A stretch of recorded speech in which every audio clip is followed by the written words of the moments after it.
Hello viewers, இன்னைக்கு நம்ம புளியோதரை செய்கிறது எப்படி அப்படிங்கிற பார்க்க போகிறோம். நான் அதுக்கு ஒரு எலுமிச்சம்பழ அளவுக்கு புளி எடுத்திருக்கேன். அதை ஊற வைக்க போகிறேன். அந்த பேன் ஹீட் ஆயிடுச்சு. இதில் 4 ரெட் சில்லி, 1 டேபிள் ஸ்பூன் மல்லி, அரை டீஸ்பூன் மிளகு. இதை நம்ம ஆயில் சேர்க்காம ட்ரையாக வறுக்க போகிறோம். இந்த அளவுக்கு இந்த மல்லி வத்தல் வறுபட்டுருச்சு. இப்போ நம்ம இதை ஸ்டவ் ஆஃப் பண்ணிவிட்டு ஆற வச்சு மிக்சியில் போட்டு நம்ம பவுடர் பண்ண போகிறோம்.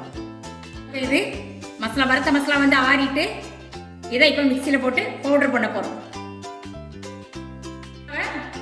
நம்ம பவுடர் பண்ணியாச்சு. இதுக்கு இப்போ மசாலா எப்படி ரெடி பண்ணுறத நம்ம பார்க்க போகிறோம். 3 டேபிள் ஸ்பூன் அளவுக்கு நான் நல்லெண்ணெய் சேர்த்துருக்கேன். நீங்கள் நல்லெண்ணெய் சேர்த்தீங்கன்னாக்கா புளியோதரை டேஸ்ட்டாக இருக்கும். கடுகு உளுத்த பருப்பு 1 டீஸ்பூன், கடலைப்பருப்பு 1 டீஸ்பூன், வேர்க்கடலை 1 டேபிள் ஸ்பூன். இது 3 முதல்ல ஃப்ரை ஆகட்டும். கொஞ்சம் 1 டீஸ்பூன் எள்ளு சேர்க்குறேன். கொஞ்சமாக கறி லீஃப், ஒரு 2 ரெட் சில்லியை கட் பண்ணி வச்சிருக்கிறேன். அதை இதில் ஆட் பண்ணுறேன். அரை டீஸ்பூன் காயத்தூள், 1/4 டீஸ்பூன் மஞ்சள் தூள்,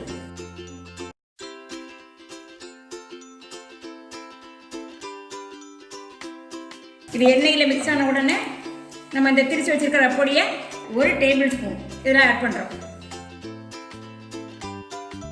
ஒரு எலுமிச்சம்பழ அளவு புளி எடுத்து கரைச்சி வச்சிருக்கேன். அதை இதில் ஆட் பண்ணுறேன்.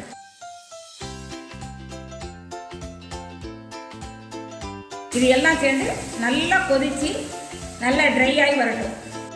இதுக்கு தேவையான அளவில் 1 டீஸ்பூன் உப்பு சேர்க்குறேன்.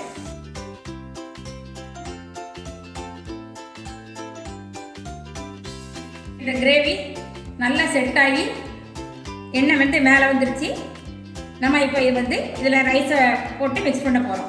இப்போ இதுக்கு ஸ்டவ் ஆஃப் பண்ணிடுவோம்.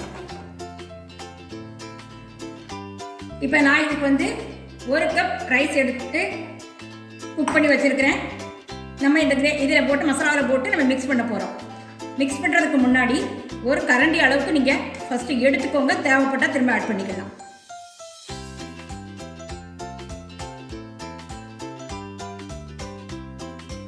ரொம்ப சூடாக இல்லாமல் கொஞ்சம் ஆற வச்சே இந்த ரைஸை போடுங்க. அப்போ தான் நல்லாயிருக்கும்.